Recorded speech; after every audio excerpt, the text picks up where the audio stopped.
జై తెలంగాణ, జై కేసీఆర్. మహబూబ్ నగర్ పట్టణ జిల్లా బీఆర్ఎస్ పార్టీ కార్యకర్తలకు అందరికీ హృదయపూర్వకంగా నమస్కారాలు. వేదిక మీద ఉన్నటువంటి గౌరవనీయులు అన్న శ్రీనివాస్ గౌడ్ అన్న గారికి, అట్లానే పార్లమెంట్ సభ్యులు గౌరవనీయులు శ్రీనివాస్ రెడ్డి అన్న గారికి, గౌరవ సీనియర్ నాయకులు చంద్రశేఖర్ అన్న గారికి, అట్లానే రాజేశ్వర్ గౌడ్ గారు చైర్మన్ గారు, వేదిక మీద ఉన్నటువంటి మా అక్క చెల్లెలు ఎంపీపీలు, వైస్ ఎంపీపీలు, అట్లానే మా సోదరులు, యువమిత్రులు, అనేక పదవులలో ఉన్నటువంటి వాళ్ళు, పదవులలో లేనటువంటి వాళ్ళు, వేదిక మీద ఉన్న కార్యకర్తలకు, నాయకులకి, మీడియా మిత్రులకి అందరికీ కూడా హృదయపూర్వకంగా నమస్కారాలు తెలియజేస్తూ ఉన్నాను. మహబూబ్ నగర్ జిల్లాకు నాకు ఒక ప్రత్యేకమైనటువంటి అనుబంధం ఉన్న విషయం మీ అందరికీ తెలిసిందే. 2009లో ఎప్పుడైతే గౌరవ కేసీఆర్ గారు మహబూబ్ నగర్ నుంచి పోటీ చేయాలని నిర్ణయం తీసుకున్నారో, ఆనాడు ఇక్కడికి వచ్చినామంటే అప్పటి నుండి ఈ జిల్లాతోని అనుబంధం, అప్పటి నుండి ఇక్కడ జిల్లా పార్టీతోని, కార్యకర్తలతోని, నాయకులతోని ఒక ప్రత్యేకమైనటువంటి అనుబంధం అన్నది నా జీవితంలో ఎదురైనటువంటి ఒక మంచి ఘటనగా నేను అనుకుంటా ఉంటాను. అందుకే నిజామాబాద్ వాళ్ళు ఎట్లయితే నా దగ్గరికి అధికారంతో వస్తారో, మహబూబ్ నగర్ వాళ్ళు కూడా నా దగ్గరికి అట్లనే అధికారంతో వచ్చి ఏమన్నా పనులున్నా, ఏమున్నా, చెప్పేది ఉన్నా, మాట్లాడేది ఉన్నా ఆపత్తికి సంపత్తికి వచ్చిపోతూ ఉంటారు. ఇవాళ కూడా మరి మహబూబ్ నగర్లో గౌరవనీయులు దేవరకద్ర మాజీ శాసనసభ్యులు వారి సోదరులు మరి మొన్ననే గతించినారు. వారి ఇంటికి పోయి వారిని పరామర్శ చేయడానికి ఆల వెంకటేశ్వర రెడ్డి గారి దగ్గరికి వెళ్ళి రావడం జరిగింది. ఒక మంచి కుటుంబ సభ్యుల్లాగా మహబూబ్ నగర్లో ఉండేటటువంటి మన నాయకులందరితో కూడా అనుబంధం ఉంది కాబట్టి సాధించారనేటటువంటి ఒక గర్వం మాత్రం, ఆ క్రెడిట్ మాత్రం ఎప్పటికీ కూడా మహబూబ్ నగర్ జిల్లా ప్రజలకు 50 మంది తెలంగాణ ప్రజలు కూడా రుణపడి ఉంటారని చెప్పి మళ్ళా ఒకసారి మీకు ఈ సందర్భంగా గుర్తు చేస్తూ ఉన్నాను. కాబట్టి కేసీఆర్ గారి హృదయంలో ఒక ప్రత్యేకమైన స్థానం. మనం తెలంగాణ ఉద్యమంలో బాధపడేటోళ్ళం. పల్లెన పల్లేరు మొలిసే తెలంగాణలోన, మన పాలమూరులోన అని బాధపడినటువంటి అనేక సందర్భాలు ఉన్నాయి. ఆనాడు చాలామంది మిత్రులతోని మరి మహబూబ్ నగర్లో వలసలు ఎందుకు జరుగుతున్నాయి, ఈ వలసలను ఎట్లా ఆపాలి అని చెప్పి గ్రామాన తిరిగి ఆనాడు జాగృతి కార్యకర్తలు, బీఆర్ఎస్ కార్యకర్తలు తిరిగి ఆలోచన చేసినాం. ఎన్నో మంది స్వచ్ఛంద సేవా సంస్థలతోని అన్ని ప్రాంతాల్లో కూడా తిరిగి మా ప్రయత్నాలు మేము చేసినాం. అవి చేస్తున్నటువంటి సందర్భంలో మనకు అర్థమైంది ఏంటంటే, మొత్తం భారతదేశంలో లార్జెస్ట్ డిస్ట్రిక్ట్ 35 లక్షల ఎకరాల పైచిలకు భూగోళంతో సాగు చేసేటటువంటి ఆస్కారం ఉన్నటువంటి భూమితోని భారతదేశంలో అత్యంత పెద్ద జిల్లాగా మన పాలమూరు ఉంది.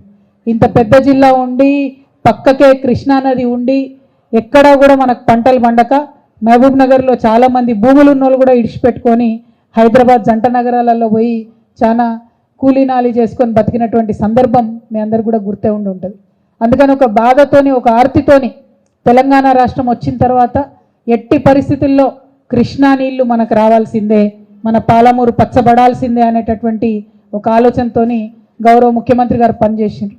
ఇంతకుముందు మేము వస్తుంటే మా అన్న వాళ్ళు అంటున్నారు, అందరూ సీనియర్స్ కార్లో కూర్చున్న వాళ్ళు, అక్క గుర్తుందా 2009లో మనం ప్రచారానికి పోతే 5 రోజులకోసారి 7 రోజులకోసారి మంచినీళ్ళు వస్తుండే, అది 14 రోజులకోసారి వస్తుండే. మా ఎంపీ గారు కూడా వారి అనుభవం చెప్తా ఉండే, ఇక్కడనే నేను డిగ్రీ చదువుకున్నాక నీళ్ళంటే దిక్కులేని పరిస్థితి ఆనాడు ఉండే, ఇప్పుడు ఎట్లా మారిపోయింది అని సంతోషంగా మేము అనుకుంటున్నటువంటి సందర్భం. కేవలం తెలంగాణ వచ్చినాక 10 ఏళ్లలో పట్టుబట్టి ప్రయత్నం చేసి అనేకమైనటువంటి పనులు చేసుకున్నాం. అది మీ అందరి కళ్ళ ముందు ఉన్నది. ముఖ్యంగా మనకు ఎప్పుడైనా నీటి సమస్య ఉండే, పెండింగ్ ప్రాజెక్ట్స్ ఏవైతే ఉంటాయో కల్వకుర్తి, నెట్టెంపాడ్, కోయిల్ సాగర్, భీమా, వీటన్నిటిని కూడా మనం పెండింగ్ ఉన్న వాటిని పూర్తి చేసుకొని ఎక్కడ మంచినీటికి ఇబ్బంది లేకుండా 11 లక్షల ఎకరాలకు సంబంధించి ఇదే పాలమూరులో పంట పండేటట్టుగా ఈ పోయిన 10 ఏళ్లలో మనం పనిచేయడం జరిగింది. ఆ తర్వాత అనేక సందర్భాలలో నాకు గుర్తుంది, ఇక్కడ నుండి పచ్చటి పొలాలు ట్విట్టర్లలో, సోషల్ మీడియాలలో పెట్టి ఇది ఎక్కడ గుర్తుపట్టండి అని అడిగితే పాలమూరు అంటే నమ్మనటువంటి సందర్భాలు 5 ఏళ్ల కిందటి దాకా కూడా ఉండే. అక్కడ నుంచి వడ్లు తీసుకొచ్చి కేసీఆర్ గారికి అనేక మంది నాయకులు నీళ్ల కోసం బాధపడి ఉద్యమాలు చేసినటువంటి వాళ్ళు ఇక్కడ నుండి వడ్లు తీసుకొచ్చి కేసీఆర్ గారికి బహుమతి ఇచ్చినటువంటి సందర్భాలు కూడా ఇంకా నా కళ్ళలో మెదులుతూ ఉన్నాయి. అట్లా చాలా సంతోషంగా మహబూబ్ నగర్ ప్రజలు చాలా ఆనందంగా ఉన్నారు అని చెప్పి మనం భావించాం. సరే, ఎన్నికలు వచ్చినటువంటి సందర్భంలో రకరకాల అంశాలు ముందుకొచ్చి ఇక్కడ ఇదివరకు వచ్చినంత మంచి రిజల్ట్ మనకు రాలేదు. అయినప్పటికీ ఇక్కడ ఉండేటటువంటి బీఆర్ఎస్ పార్టీ కార్యకర్తలకు, నాయకులకు నేను కోరుతా ఉన్నాను, మనం ఉద్యమంలో నుంచి వచ్చినటువంటి వాళ్ళం. ఒక్క అడుగు వెనుకకు పెడితే 10 అడుగులు ముందుకు లంఘించేటటువంటి శక్తి ఉన్నటువంటి వాళ్ళం. భయపడాల్సిన అవసరం లేదు. ఇప్పుడు వచ్చినటువంటి రిజల్ట్ని చూసుకోవాలి, అనలైజ్ చేసుకోవాలి, విశ్లేషించుకోవాలి, అర్థం చేసుకోవాలి, ఎక్కడ తప్పు జరిగింది, ప్రజల ప్రేమను ఎక్కడ కోల్పోయినామన్న విషయాన్ని అవగాహన వేసుకోవాలి, పట్టు పట్టాలి, కొట్లాడాలి, మళ్ళా పోయిన కాడనే తిరిగి సంపాదించుకోవాలి. అందులో వెనుకపోయేది లేదు, గుండె ధైర్యం కోల్పోవాల్సినటువంటి అవసరం అసలుకే లేదు. ఎందుకంటే మనం పనిచేసినాం, హార్ట్ఫుల్గా పనిచేసినాం, మనము ప్రాణ సమానంగా పాలమూరును భావించి పనిచేసినాం తప్ప రాజకీయం చేయదలుచుకోలేదు. వాళ్ళు రాజకీయం చేసిండ్రు, ప్రజలను మభ్యపెట్టిండ్రు, రిజల్ట్ ఇట్లా వచ్చింది. అయినప్పటికీ ఇవాళ బీఆర్ఎస్ పార్టీ అంటే ఒక శక్తి. బీఆర్ఎస్ పార్టీ అంటే ప్రతి ఊర్లో 70% రాజకీయంగా ఇంట్రెస్ట్ ఉన్న వాళ్ళు మొత్తం కూడా 70-80% మంది బీఆర్ఎస్లో ఉన్నటువంటి పరిస్థితి. లక్షలాది మంది సైనికులు ఉన్నటువంటి పార్టీ మన పార్టీ. అధైర్యపడాల్సిన అవసరం లేదు, చేయాల్సిన పనులు చాలా ఉన్నాయి. ఇప్పుడు పాలమూరు సగం కళ పూర్తి చేసుకున్నాం, మనం పెండింగ్ ప్రాజెక్టులు పూర్తి చేసుకున్నాం. పాలమూరు రంగారెడ్డి అనేటటువంటి ప్రాజెక్టు కృష్ణా జలాలను పర్మనెంట్గా పాలమూరుకి మళ్ళిచ్చేటటువంటి ప్రాజెక్టు. ఆ ప్రాజెక్టు కూడా 90% మన గవర్నమెంట్లోనే కేసీఆర్ గారి ఆధ్వర్యంలో మనం పూర్తి చేసుకున్నాం. ఏనుగెళ్ళింది తోక ఎక్కింది అంటారు, గట్లుంది ఇప్పుడు దాని పరిస్థితి. 90% పని ఆల్రెడీ అయిపోయింది, ఇంకా 10% పని మిగిలింది. మన పాలమూరు రంగారెడ్డి లిఫ్ట్ ఇరిగేషన్లో మనకు 5 పెద్ద పెద్ద రిజర్వాయర్లు ఉన్నాయి. 69 TMCలతోని కడుతున్నటువంటి ప్రాజెక్ట్ ఇది. మన నార్లాపూర్ కావచ్చు, ఏదుల కావచ్చు, వట్టెం కావచ్చు, కరివెన కావచ్చు, ఉద్దండాపూర్ కావచ్చు, రిజర్వాయర్లు అన్నీ కూడా 90% అయిపోయినాయి. మెయిన్ కెనాల్ ఏదైతే ఉందో దాంట్లో కూడా వర్క్స్ అయినాయి. అందులో నార్లాపూర్లో మీ అందరు గుర్తుంటుంది, కేసీఆర్ గారు వచ్చి ట్రయల్ రన్ కూడా చేసిపోయినటువంటి సందర్భం. సో ఇప్పుడు మిగతా 10% వర్క్ మాత్రమే ఫినిష్ అవ్వాల్సి ఉంది. దానికి సంబంధించి ఒకవేళ మనం ఆ పనులన్నీ పూర్తి చేసుకుంటే ఇంకొక 10 లక్షల ఎకరాలకు పాలమూరు జిల్లాలో నీరు బారేటటువంటి ఆస్కారం ఉంది. ఇంకొక 2 లక్షలు మన వికారాబాద్, కొడంగల్, అట్లానే నల్గొండ ఇవన్నీ కూడా కలిపి మొత్తం 12 లక్షల ఎకరాలకు నీళ్లు బారేటటువంటి ప్రాజెక్టు పాలమూరు రంగారెడ్డి ప్రాజెక్టు. మరి ఇదే పాలమూరు నుండి ఇవాళ కాంగ్రెస్ పార్టీ నుండి సీఎంగా గౌరవనీయులు రేవంత్ రెడ్డి గారు ఎన్నికైనారు. మరి వారు ఇవాళ పేపర్లలో చదువుతూ ఉన్నాం, రకరకాల రూమర్స్ వస్తూ ఉన్నాయి. పాలమూరు రంగారెడ్డిలో ఆల్రెడీ వర్క్స్ ఏవైతే చేస్తూ ఉన్నారో వాటన్నిటినీ క్యాన్సిల్ చేస్తారని చెప్పి, క్యాన్సిల్ చేసి మళ్ళా కొత్తగా టెండర్ పిలుస్తారు అని చెప్పి చెప్తా ఉన్నారు. ఇక్కడ పాలమూరు రంగారెడ్డి విషయంలో గౌరవ ముఖ్యమంత్రి వర్యులు ఆనాడు కాంగ్రెస్ పార్టీలో ఉండి ఇదే రేవంత్ రెడ్డి గారు తప్పుడు కేసులు వేపించిన, దొంగ కేసులు పెట్టించిన, నేషనల్ గ్రీన్ ట్రిబ్యునల్కి పోయి ఆపే ప్రయత్నం చేసినా కూడా ఇది water project, drinking water project, దీన్ని ఆపొద్దు అని చెప్పి పనులు ఎక్కడ ఆపకుండా మనం మెయిన్ రిజర్వాయర్లు అన్నీ పూర్తి చేసుకున్నాం. ఇప్పుడు ఇంకా అనుమతులు ఢిల్లీలో వచ్చేటివి అన్నీ కూడా ఫినిష్ చేసుకున్నాం. ఇంకా చివరి అనుమతులు కొన్ని వచ్చేటివి ఉన్నాయి. దాని మీద దయచేసి సీఎం గారు దృష్టి పెట్టినట్టయితే ఈ ప్రాజెక్టుకి నేషనల్ ప్రాజెక్ట్ హోదా వస్తుంది. ఈ అనుమతులన్నీ కూడా పూర్తయిపోయి ప్రాజెక్టు ల్యాండ్ అయ్యేటటువంటి స్కోప్ ఉంటుంది. కాబట్టి రేవంత్ రెడ్డి గారికి బీఆర్ఎస్ పార్టీ తరఫున, పాలమూరు ప్రజల తరఫున నేను రిక్వెస్ట్ చేస్తున్నది ఒకటే, ఇప్పుడు జరిగేటటువంటి పనులను మళ్ళా క్యాన్సిల్ చేస్తే మళ్ళా మొత్తం చేయాలి అని చెప్పి మళ్ళా రీటెండర్ చేయాలని చెప్తే దాంతో ఇంకొక 2 పంటలకు పాలమూరు ప్రజలకు, పాలమూరు రైతులకు నీళ్లు రావడం ఆగిపోతుంది. త్వరితగతిన ఈ పనులన్నీ పూర్తి చేసుకుంటే ఇమీడియట్గా వచ్చే వర్షాకాలంలో చాలా చోట్ల నీళ్ళు ఇచ్చేటటువంటి ఆస్కారం ఉంటుంది. కాబట్టి ఇంకా డీలే చేయకుండా ఈ ప్రాజెక్ట్ని ఏదో మళ్ళీ క్యాన్సిల్ చేసి టెండర్లు కాల్ఫర్ చేస్తామని చెప్తా ఉన్నారు. మరి దీని వెనుక మతలబ్ ఏందన్నది సీఎం గారు అందరికి కూడా నిజంగా ఎక్స్ప్లెయిన్ చేయాల్సినటువంటి సందర్భం. ఎందుకోసం అడుగుతా ఉన్నామంటే గౌరవ కేసీఆర్ గారు ప్రాణహిత చేవెళ్ళ ప్రాజెక్ట్ని రీడిజైన్ చేస్తున్నామంటే రకరకాలుగా మాట్లాడింది, ఏం చేస్తున్నారు, ఏం సంగతి అని. రీడిజైన్ చేసి ఎక్కువ ఎకరాలకు ఎక్కువ ఆయకట్టును మనం కవర్ చేయడానికి నీళ్ళు ఆనాడు ఇచ్చినాం. మరి ఇవాళ మేము పేపర్లలో చదువుతున్నది నిజమే అయితే పాలమూరు రంగారెడ్డి ఇప్పుడున్నటువంటి పనులను మీరు రద్దు చేసే మాట నిజమే అయితే మరి ఎందుకోసం చేస్తున్నారన్న విషయాన్ని కూడా ప్రజల ముందు చెప్పాలి. అసెంబ్లీలో కూడా పవర్ పాయింట్ ప్రజెంటేషన్ ఇవ్వాలి. ఎందుకంటే డిజైన్ చేంజ్ అయినప్పుడు, మనకు ఆయకట్టు పెంచినప్పుడు, ఇబ్బంది లేనప్పుడు ఎందుకోసం టెండర్స్ క్యాన్సిల్ చేస్తూ ఉన్నాం, దానివల్ల జరిగేది ఏంది? ఇంకో 2 సీజన్లు పంట రాకుండా రైతులకు నష్టం జరుగుతుంది. దీని బదులు దృష్టి పెట్టి ఢిల్లీలో మిగతా రావాల్సినటువంటి అనుమతులు తెచ్చుకొని అట్లానే నేషనల్ ప్రాజెక్ట్ హోదాని పాలమూరు రంగారెడ్డికి తెచ్చుకున్నట్టయితే బాగుంటుంది. రేవంత్ రెడ్డి గారు ఒక మాట అన్నారు నిన్న మొన్న ఇంటర్వ్యూ ఇచ్చుకుంటా. ఏమని? మోడీ గారితో సత్సంబంధాలు లేవు కాబట్టి కేసీఆర్ గారికి ప్రాజెక్టుకు మనకు అన్ని కూడా అనుమతులు రాలేదని మాట్లాడింది. మరి మీరు సత్సంబంధాలు పెట్టుకోండి, ఎవరు వద్దన్నారు? మీరు కొట్లాడండి, కేంద్ర ప్రభుత్వంతో కొట్లాడి మిగతా అనుమతులు తీసుకురండి, నేషనల్ ప్రాజెక్ట్ హోదా తీసుకురండి, శ్రద్ధ దాని మీద పెట్టండి.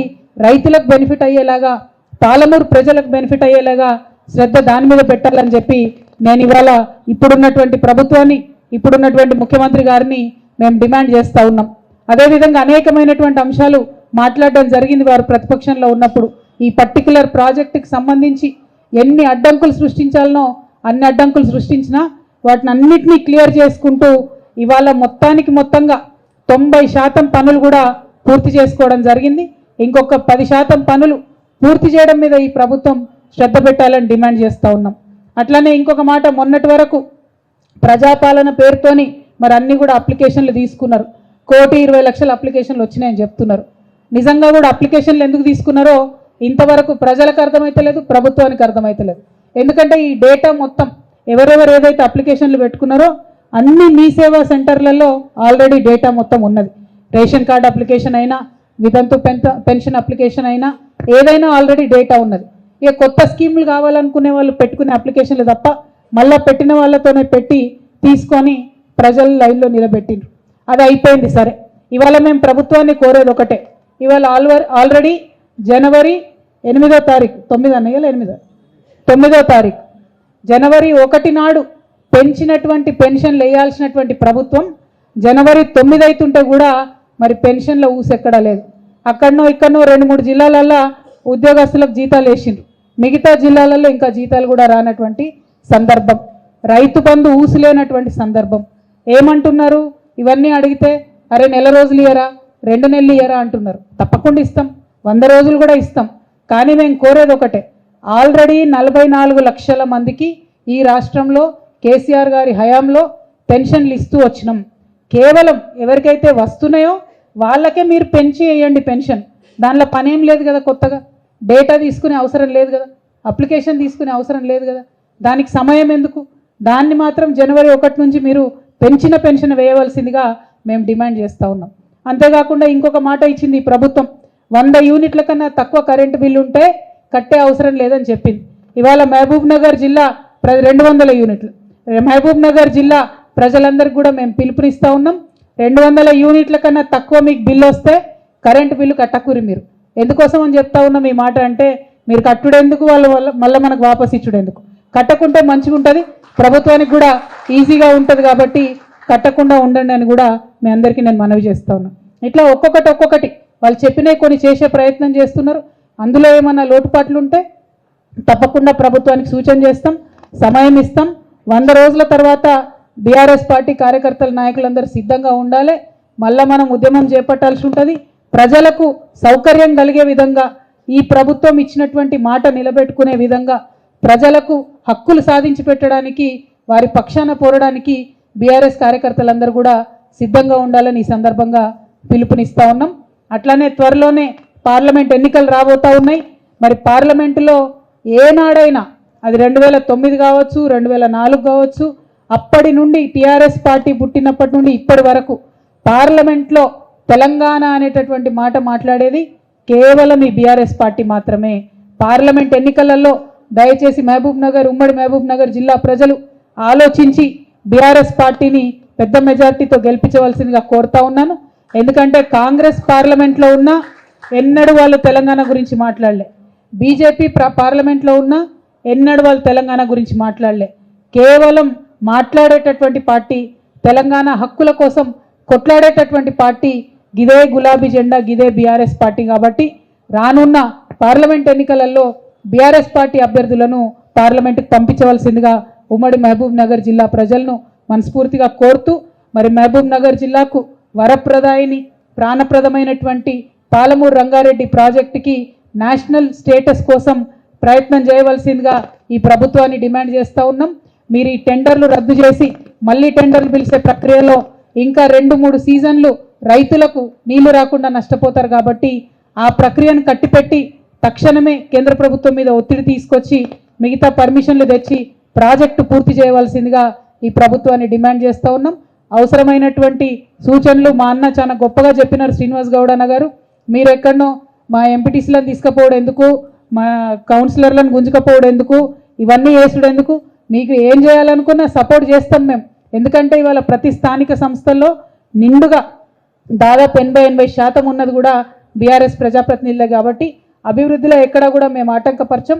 మీరు ఇచ్చినటువంటి హామీలు నిలబెట్టుకోవడంలో మాత్రం తప్పకుండా మీకు సూచనలు చేస్తాం. అవసరమైన సందర్భంలో నిలదీస్తాం. జరుగుతున్నటువంటి పనులు ఆపకుండా కొనసాగించి ప్రజల పక్షాన ప్రభుత్వం ఉండాలని చెప్పి మీ అందరినీ ప్రభుత్వాన్ని ఈ సందర్భంగా డిమాండ్ చేస్తూ మళ్ళీ ఒకసారి మహబూబ్ నగర్ జిల్లా ప్రజలకు మనస్ఫూర్తిగా ధన్యవాదాలు. ఎప్పుడు మహబూబ్ నగర్ వచ్చినా మంచిగా పాత కార్యకర్తలందరినీ కలిసి సంతోషం అనిపిస్తుంది. మళ్ళీ ఒకసారి మీ అందరినీ కలిసినందుకు చాలా హ్యాపీ. ఈసారి పార్లమెంట్ సీటు గెలిచిన తర్వాత జైత్రయాత్రకు మళ్ళీ పాలమూరు రావాలని మనస్ఫూర్తిగా కోరుకుంటూ మీ అందరి దగ్గర కూడా సెలవు తీసుకుంటా ఉన్నాను. Thank you. జై తెలంగాణ, జై కేసీఆర్.